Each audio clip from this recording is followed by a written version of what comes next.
대강절의 세 번째 주일, 오늘은 성서주일이기도 합니다. 주의 말씀이 이 땅에, 한국 땅에 들어옴을 기억하며 하나님 앞에 감사하며 교회가 함께 하나님의 말씀의 소중함을 기억하는 시간들, 여호수아의 말씀으로서 우리 함께 나눕니다. 직장 생활을 하신 분들은 아마 다들 아시고 또 어쩌면 경험해 보셨을 수도 있는데, 내 선임자가 나보다 앞서서 그 일을 했던 사람이 일을 잘하면 잘할수록, 큰 성과를 거두면 거뒀을수록 그 뒤를 따르는 사람에게는 부담이 됩니다. 앞에서 참 잘했으니까 너무 좋다라고 마음 좋게 얘기하기에는 바로 그 일이 이제는 나에게 주어졌기 때문에 앞선 이의 성과가 그냥 마냥 기분 좋게만 보일 수 없는 것이죠. 나도 그만한 일을 해내야 된다는 부담이 따르니까요. 그래서 훌륭한 지도자의 뒤를 잇는다는 것이 참 어려운 일입니다. 역사 속에서 위대하다라고 불리는 왕들의 뒤를 이은 사람들이 그만한 성과를 거두지 못했던 것들도 어쩌면 그런 이유였을지도 모르겠습니다. 나도 저만큼을 거둬야 돼, 저만큼을 이루어야 돼, 나도 그렇게 대단해야 돼 라고 하는 압박이, 그 책임감이 어쩌면 그 사람을 짓누를 수도 있으니까요. 성경 가운데도 그런 인물이 있습니다. 선임자의, 앞선 사람의 큰 성과에 눌릴 수 있었던 한 사람, 오늘 본문의 말씀에서 우리가 보는 여호수아입니다. 신약 성경에서 예수님의 제자들 중에서 으뜸이 되는 사람을 꼽으라 라고 하면 베드로가 먼저 생각이 나고요. 그런데 주의 복음이 전해지고 교회가 세워지는 일들에 헌신했던 일을 떠올려 보면 또 사도 바울을 우리가 기억하게 됩니다. 구약으로 시선을 돌려서 그럼 구약 성경 전체에서 가장 중요한 사람이 누굴까? 물론 중요한 역할을 했던 많은 하나님의 일꾼들이 있었지만 그 중에서도 우리의 머리에 떠오르는 이가 다윗 그리고 모세죠. 신학적인 의미를 생각해 본다면 특히나 모세의 역할이 너무나 중요했습니다. 이스라엘을 종되었던 땅, 노예되었던 땅 이집트에서 구해내는 역할이 모세에게 맡겨졌었고, 그리고 그 모세를 통하여 주신 하나님의 말씀이 구약 성경 전체를 관통하는 하나님의 율법, 하나님의 명령이 되었습니다. 그 모세를 통하여서 하나님의 구원의 일들이 펼쳐져 갔고, 그 모세를 통하여 이스라엘의 역사가 본격적으로 시작되게 되었죠. 그것이 모세였습니다. 우리가 우리의 역사를 생각할 때에 머리에 떠오르는 몇몇 대왕이라고 불리는 위대한 왕들, 위인들을 다 합쳐놓은 것이 모세 한 사람을 통해서 이스라엘 백성 가운데 이루어졌던 것이죠. 그리고 나서 그 모세의 뒤를 이은 사람이 여호수아였습니다. 광야를 지난 이스라엘 백성들을 이끌고 약속하신 땅 가나안으로 들어가야 했습니다. 그 가나안을 정복해야 했고 그 가나안을 나누어야 했습니다. 이스라엘이 하나님께서 주신 땅에서 살아갈 수 있도록 그 모든 기반을 닦는 역할이 여호수아에게 주어졌습니다. 그러니 우리가 어렵지 않게 짐작할 수 있습니다. 그가 얼마나 힘들었을까? 그의 마음에 얼마나 큰 부담감이 있었을까? 큰아들, 큰딸들에게 야, 네가 우리 집 큰딸이다, 네가 우리 집 큰아들이다 라고 하는 부모님의 집안의 기대만 있어도 그것이 큰 부담이 된다라고 다들 얘기합니다. 실제로 그렇습니다. 그런데 한 집안, 우리 가정, 우리 지역을 넘어서 한 민족, 나아가 하나님의 구원의 역사를 이어가야 될 책임이 이 사람의 어깨 위에 놓여진 겁니다. 그 여호수아의 마음, 그 두려움, 그 떨림, 그 여호수아에게 하나님께서 주신 약속의 말씀을 오늘 우리가 봅니다. 6절의 말씀을 함께 볼까요? 6절 말씀 함께 읽겠습니다. 강하고 담대하라. 너는 내가 그들의 조상에게 맹세하여 그들에게 주리라 한 땅을 이 백성에게 차지하게 하리라. 여호수아가 하나님 앞에 그 두려움으로, 거룩한 떨림으로 섰을 때에, 그렇게 하나님을 바라면서 간구할 때 하나님께서 주신 답의 본질이 여기에 있습니다. 강하고 담대하라. 그리고 약속하시죠. 내가 너희에게, 그들에게, 이스라엘에게 주겠다 한 그 땅을 내가 분명히 갖게 할 것이다. 지금 여호수아에게 가장 걱정되는 게 뭡니까? 가나안 땅에 들어가서 그 땅을 차지하는 겁니다.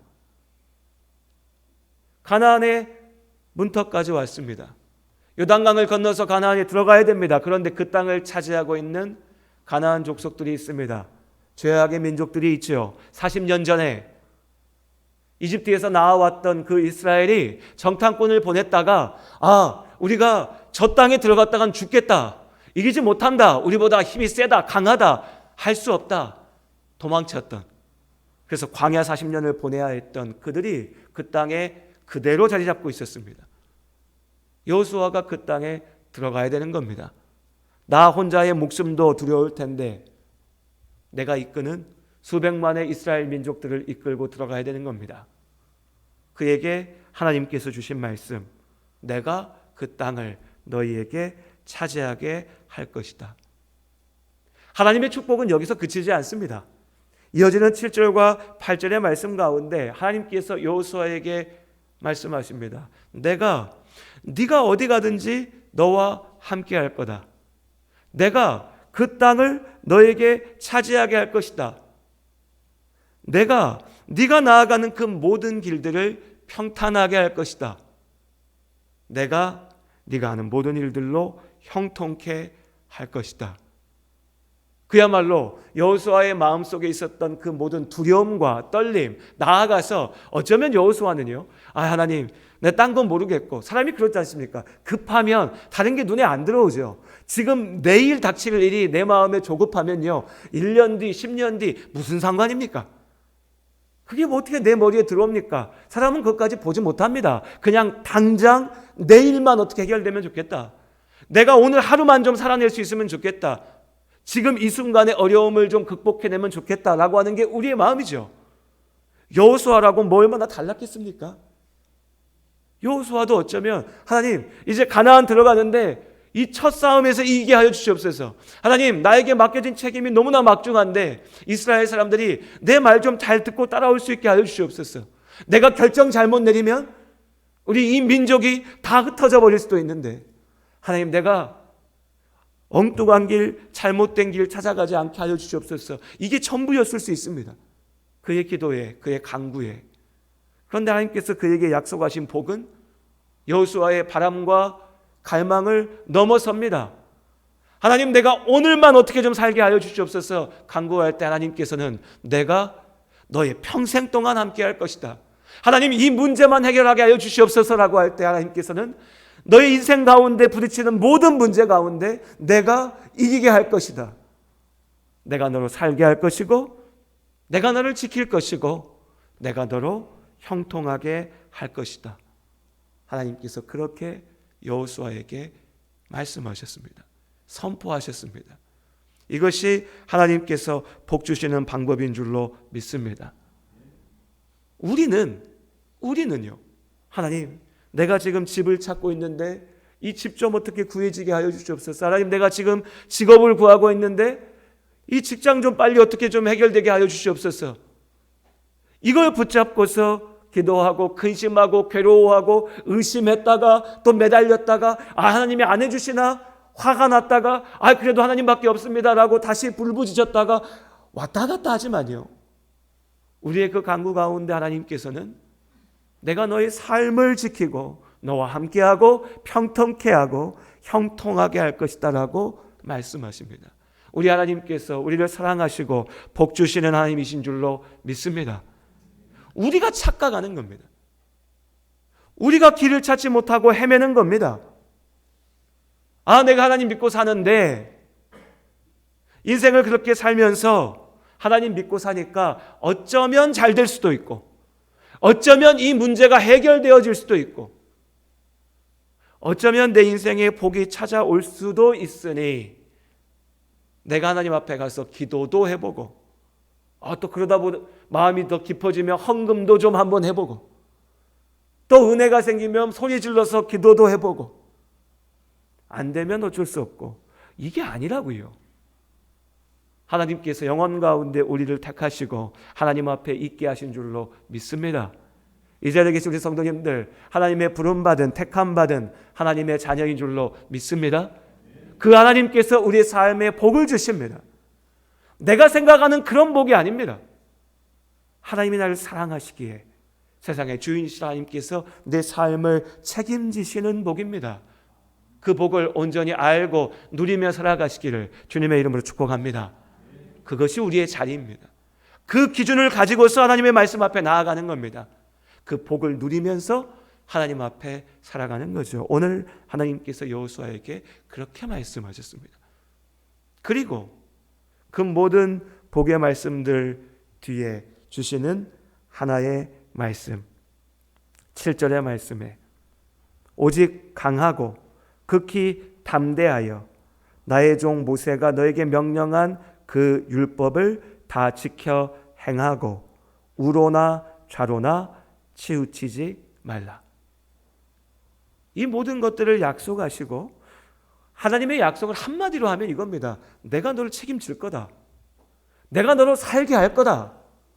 너의 삶이 누가 와서 공격하고 누가 와서 비웃고 조롱하고 어쩌면 너 자신조차도 의심하면서 나 다 끝장났다라고 얘기할지 모르지만 내가 너의 삶을 붙잡을 것이고 내가 영원 가운데 너와 함께 하겠다라고 선포하신 겁니다. 그 하나님의 선포 가운데 그럼 하나님 우리 뭐 할까요? 우리 그렇죠.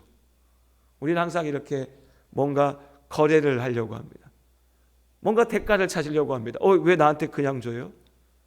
왜 나한테 공짜로 줍니까? 당신 나한테 원하는 게 뭡니까? 라는 마음으로 이렇게 약간의 의심의 눈으로 바라보죠.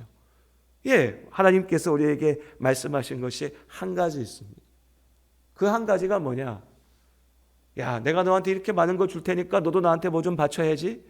야, 내가 너한테 이렇게 복을 줄 테니까 너도 내 말 하나 뭔가 좀 이루어줘야지. 내 소원 들어줘야지. 이게 아닙니다. 하나님께서 주신 명령은 단 하나입니다. 나의 말을 지켜 행하라. 내가 모세를 통하여 너에게 준 그 율법을 행하라. 율법은 말씀 그대로 하나님께서 모세를 통하여서 선포하신 말씀입니다. 이 율법이라고 하는 용어가 좁게 보면 창세기부터 신명기까지 우리가 흔히 모세오경이라고 불리는 그 책들인 것이고, 넓게 보면 구약 성경 전체, 더 나아가서 하나님께서 우리에게 주신 말씀이라 이해해도 충분할 것 같습니다. 그러니 오늘 우리가 이해하기 더 편한 대로 이 말씀을 듣고 이해해 본다면 이겁니다. 하나님께서 나에게 주신 명령이 뭐냐? 하나님의 말씀을 지켜 행하라. 이것이 하나님께서 우리에게 원하시는 한 가지입니다. 한 가지. 이것이 믿음의 삶을 살아가는 이들에게 하나님께서 원하시는 모습입니다. 어떤 사람들은 오해하고 착각합니다. 하나님도 나한테 뭔가를 바라지 않나? 뭔가 내놓으라고 하는 것이 아닌가? 뭔가 나에게 뺏어가려고 하는 것이 아닌가? 여러분, 내 사랑하는 아들이, 내 딸이 나를 그런 눈으로 바라본다면 얼마나 슬프고 괴롭겠습니까? 야, 아들아, 그건 하면 안 된다. 그렇게 하면 네 인생이 망가진다. 네가 잘못된 길로 간다. 네가 문제가 생긴다. 그러니 그거 하지 말아라 라고 얘기했더니 아들이 우리 아버지가 내 거 뭐 좀 뺏어가려고 저러나? 나한테 좋은 일이 생기려고 하는데 그 가로채려고 그러나? 우리 아버지가 배가 아파서 저러시나? 나를 미워해서 그러나? 여러분, 누가 이렇게 생각했습니까? 창세기에 사탄의 뱀의 소리를 들은 아담과 하와가 이렇게 생각했죠. 사탄이 얘기하지 않습니까? 야, 하나님이 진짜 너 사랑하신대? 진짜 너한테 다 주신대? 아니야. 네가 선악과 먹고 하나님처럼 될까봐 두려워서, 질투나서, 싫어서, 배 아파서 너한테 그거 하지 말라고 하신 거야. 아담과 하와가 그 말에 넘어가서 죄악 가운데 빠져 죽게 되죠. 오늘 이 시대 우리에게도 똑같은 유혹과 시험이 계속됩니다. 믿음 안에 나아가는 삶 가운데서 계속해서 사탄은 우리를 유혹하고 시험합니다. 온갖 거짓들로. 우리 주일학교에서 우리 현준이하고 민수가 어쩜 그렇게 제 재산에 관심이 많은지 모르겠어요. 목사님 월급 얼마 받아요? 목사님 주일마다 교회 현금이 얼마가 들어와요? 목사님 우리 집 빚 좀 갚아주면 안 돼요? 제가 야, 내 빚부터 갚고 그 다음에 얘기하자. 궁금할 나이죠. 세상 돌아가는 게 보이니까. 뭐 집에 가서 또 우리 집사님들 너 왜 목사님한테 그런 얘기 이러라고 지금 말씀드리는 게 아닙니다. 그럴 수 있습니다. 뭐 제 월급 얼마인지 알려면 우리 홈페이지 가서 보면 다 나와 있는데, 사람의 마음이 그렇다는 거죠. 우리 아이들만 그렇습니까? 우리 성도님들 어떠십니까? 온갖 세상의 기준들과 세상의 생각들과 세상의 계산들이 우리의 머리를 차지할 때 우리는 하나님의 말씀을 있는 그대로 보지 못합니다. 목사를 그냥 목사로 볼 수 있으면 참 행복한 겁니다. 그런데 목사를 보면 정광훈이 생각이 나고 저 사람도 뒤에서 뭐 빼돌리는 거 아닌가? 죄 짓는 거 아닌가? 우리 목사도 어쩌면 무슨 뭐 성범죄자 아닌가? 라는 생각들이 들면 마음이 복잡해져요. 어려워지죠. 장로님들을 바라보면서 우리 장로님들 믿음 안에서 정말 헌신하는 삶을 사시구나 볼 수 있으면 참 감사하고 좋은데, 내가 들어봤더니 저 교회도 장로가 싸움 저질렀다고 그러고 저 교회에서 장로가 돈 어디서 훔쳐먹었다고 하는데 우리 교회 장로도 그러지 않나? 이러고 보면요, 괴롭습니다. 교회 오는 게 기쁨이 하나도 없죠. 하나님을 바라볼 때도 마찬가지입니다. 하나님께서 우리에게 분명하게 말씀하시는데 우리가 그 하나님의 말씀을 온전히 보지 못합니다. 우리가 우리의 계산으로, 우리의 생각으로, 온갖 사탄의 거짓된 말들로, 소리들로, 우리 눈앞에 보이는 거짓된 가짜들의 모습들 속에서 내가 스스로 걸려 넘어져 무너지는 겁니다. 세상에 악한 부모들이 있죠.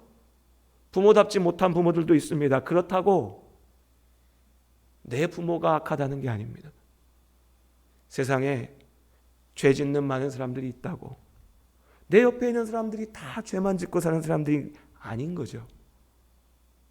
거짓된 목자들이 있고 하나님의 이름을 더럽히고 조롱하며 죄악을 행하는 많은 이들이 있습니다. 그러나 아무리 어둠이 세상을 덮은 것처럼 보여도 하나님의 빛이 변치 않고 우리의 길을 밝히시는 줄로 믿습니다. 하나님의 말씀은 변하지 않습니다. 그러니 우리는 주의 말씀을 붙잡습니다. 목사를 어떻게 믿습니까? 목사 믿지 마십시오. 목사 어떻게 믿습니까? 그냥 사람인데. 그런데 우리가 하나님 앞에 나오는 이유와 목적이 뭡니까? 목사 믿고 나온 게 아닙니다. 목사 말 들으려고 나오는 게 아니죠. 하나님의 말씀을 듣고 기억하고 그 말씀대로 행하기 위하여. 오늘 하나님께서 여호수아에게 명령하셨고 우리에게 명령하신 그 복의 비결을, 그 복의 근원을 얻기 위하여서 하나님의 말씀대로 하나님의 말씀을 지켜 행하기 위하여서 우리가 이 자리에 있습니다. 종교개혁자들이 교회가 혼란하고 혼돈스러운 상황 속에서 그때까지 이게 교회다라고 믿고 생각해 왔던 가톨릭 교회가 온갖 우상숭배와 헛된 미신과 사람들의 욕심과 죄악 가운데 빠져들어갈 때 성직자라고 거룩하게 앞에 서서 옷을 입고 알아듣지 못할 말들로 축복을 얘기하고 하나님의 뜻을 이야기했던 그들의 그 실패에 부딪혔을 때에 그 종교개혁자들이 기억했던 한 가지는 뭐냐? 오직 하나님의 말씀이었습니다. 오직 하나님의 말씀으로 돌아가자. 참된 교회가 무엇이냐? 하나님의 말씀이 바르게 선포되는 것. 예수께서 우리에게 명령하신 대로의 성례, 세례와 성찬이 주의 뜻대로 이루어지는 것. 그것이 교회다. 그것이 참된 교회다. 우리의 교회가 그렇게 주님 앞에 참된 교회로 세워질 수 있기를 원합니다. 그럼 그 중심에 무엇이 있습니까? 말씀이 있습니다. 하나님의 말씀이, 하나님의 명령이요. 어떻게 우리가 하나님의 말씀을 지켜 행하고 우로나 좌로나 치우치지 않을 수 있는가? 이어지는 말씀 가운데 우리에게 알려주십니다. 우리 8절 말씀, 8절 함께 한 목소리 읽겠습니다. 이 율법책을 내 입에서 떠나지 말게 하며 주야로 그것을 묵상하여 그 안에 기록된 대로 다 지켜 행하라. 그리하면 내 길이 평탄하게 될 것이며 네가 형통하리라. 첫 번째는 네 율법책을 내 입에서 떠나지 말게 하며, 날마다 하나님의 말씀을 가까이 하는 겁니다. 날마다 주의 말씀을 기억하고 묵상하며 하나님의 말씀 앞에 나아가는 우리 성도님들의 삶이 되기를 주님의 이름으로 권면드립니다. 날마다 말씀 가운데 가까이 하시기 바랍니다. 성경을 읽으십시오. 쓰십시오. 들으십시오. 하나님의 말씀으로 나아가시기를 바랍니다. 매일매일 교회 유튜브에 하나님의 말씀 묵상하는 영상이 올라갑니다. 우리 목사님 목소리 들으면 잠이 와 하시면 안 들으셔도 됩니다. 다른 말씀 들으십시오. 좋은 말씀들 너무너무 많이 있습니다. 너무 많이 있습니다.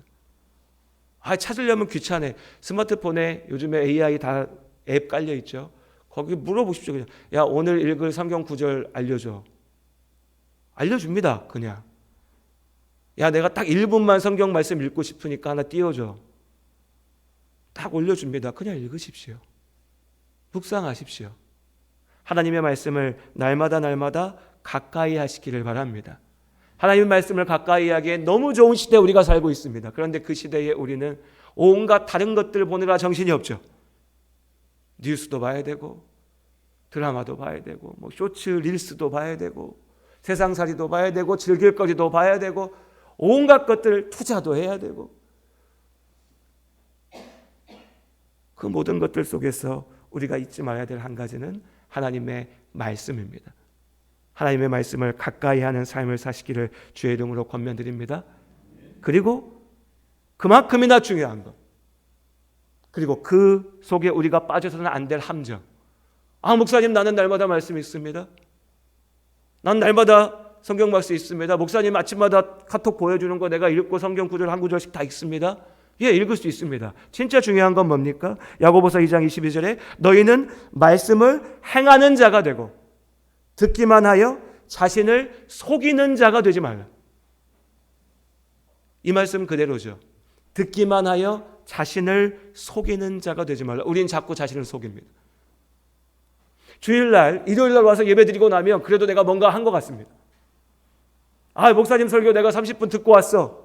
나 좋은 말씀 들었어. 하나님 말씀 듣고 왔어. 나는 그래도 좀 거룩해. 나는 그래도 좀 깨끗해. 그래도 하나님께서 나를 좀 복 주실 거야. 나를 속이는 겁니다. 나를 속이는 겁니다. 세상을 속이는 거고 나를 속이는 겁니다. 말씀을 듣는 것으로 그냥 다 넘어가려고 하는 거죠. 내가 올해 그래도 성경 많이 읽었어. 거기서 끝나서는 안 됩니다. 오늘 뭐라 말씀하십니까? 그것을 묵상하여. 묵상한다는 건 뭐죠? 말씀을 머리에 기억하고 생각하는 겁니다.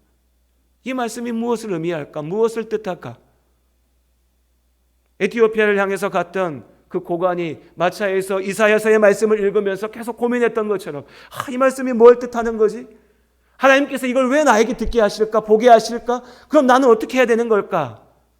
묵상할 때 하나님께서 보내시는 집사 필립이 내 삶 가운데 찾아오는 겁니다. 그때 목사님께서 주신 말씀이 저거구나.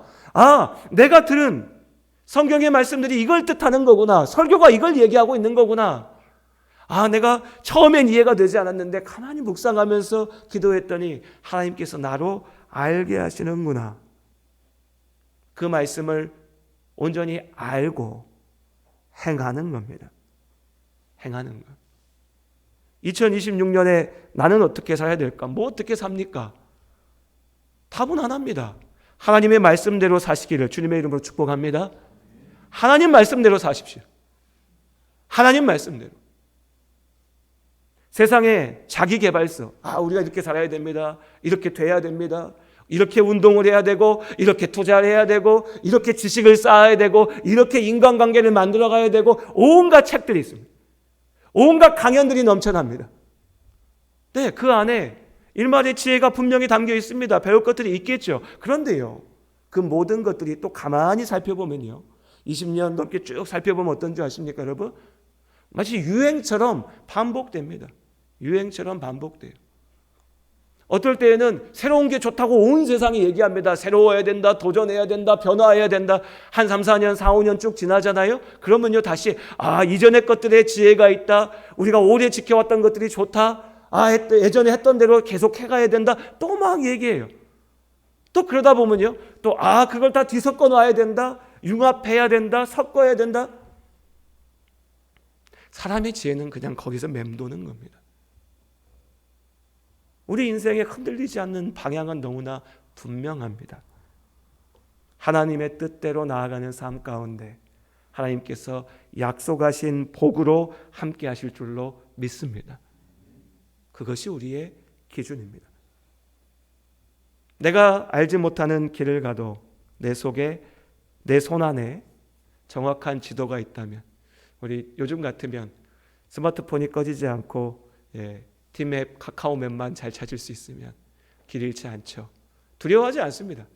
처음 가는 곳, 서울의 어느 동네 주소만 찍어줘도 다 찾아갑니다. 인생의 가장 큰 어려움이 뭡니까? 가만 생각해 보면 내 인생 이러다 어떻게 되지? 이겁니다. 이러다 나 병들면 어떡하지? 이러다 아프면 어떡하지? 이러다 실패하면 어떡하지? 지금은 직장생활 잘하고 있어서 문제가 없는데 직장에서 나가게 되면 어떡하지? 내 사업이 지금은 아주 잘 되고 있는 것 같은데 또 실패하고 무너지면 어떡하지? 내가 죽으면 어떡하지? 내일을 알지 못하기 때문에 두렵습니다. 그런데 우린 두려워해서는 안 됩니다. 하나님께서 우리에게 가장 분명한 지도를 주셨습니다. 하나님의 말씀이요. 하나님의 말씀대로 살면 됩니다. 하나님의 말씀대로 행하며 나아가면 됩니다. 그 말씀대로 사시기를 바랍니다. 9절 말씀 우리 마지막으로 함께 읽겠습니다. 오늘 나에게 주시는 말씀, 나에게 주시는 하나님의 뜻으로 기억하며 함께 읽겠습니다. 9절입니다. 내가 내게 명령한 것이 아니냐. 강하고 담대하라. 두려워하지 말며 놀라지 말라. 네가 어디로 가든지 네 하나님 여호와가 너와 함께 하느니라 하시니라. 아멘. 기도하겠습니다. 하나님,